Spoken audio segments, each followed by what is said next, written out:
बिस्मिल्लाहिर्रहमानिर्रहीम। अस्सलाम वालेकुम। आज तारीख है 9 मार्च सन 2022 बरोज़ बुध। कुवैत उर्दू न्यूज़ के साथ मैं हूं मोहम्मद उमर। आज की इस वीडियो में कुवैत से कुछ ताज़ा तरीन न्यूज़ अपडेट शामिल करते हैं। खबर शामिल करते हैं कि बिजली और पानी की वजारत के कस्टमर सर्विस डिपार्टमेंट की तरफ से अपने बिजली के बिल अदा न करने में नाकाम रहने वाले सार्फिन का ताक़ुब किया जा रहा है। बिजली के बिल अदा न करने वालों को हाल ही में बिजली और पानी की वजारत से इंतबाही खतूत मौसूल होना शुरू हुए हैं, जिसमें मुंतबा किया गया है कि अगर वाजिबात अदा न किए गए तो इनके बिजली के कनेक्शन मुनक़ता कर दिए जाएंगे। ताहम सप्लाई की मुअत्तली से रिहायशी सार्फिन मुतासर नहीं होंगे।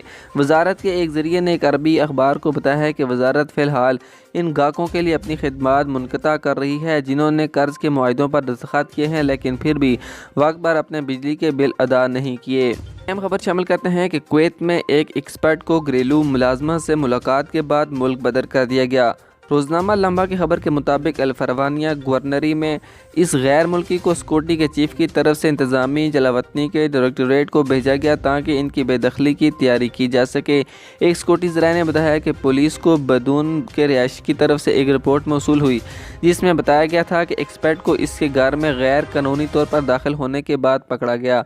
जब पुलिस घर पहुंची तो इसने शख्स को हथकड़ियाँ लगाई। उन्हें पता चला कि वो वहाँ गैर कानूनी तौर पर रह रहा था। इस पकड़े गए शख्स ने इंकशाफ किया है कि वो घरेलू मुलाजमा से मिलना चाहता था। जब इससे घर में इसकी मौजूदगी के बारे में पूछताछ की गई, उसकी उम्र और कौमियत अभी तक ज़ाहिर नहीं की गई है। कुवैत में कोरोना वायरस के अदाद शुमार के हवाले से खबर शामिल करते हैं कि कुवैत में गुज़श्ता 24 घंटों के दौरान 436 कोरोना वायरस के नए केस रिपोर्ट हुए हैं, जबकि 2 मरीज़ों की कोरोना वायरस से अमवात रिकॉर्ड की गई हैं।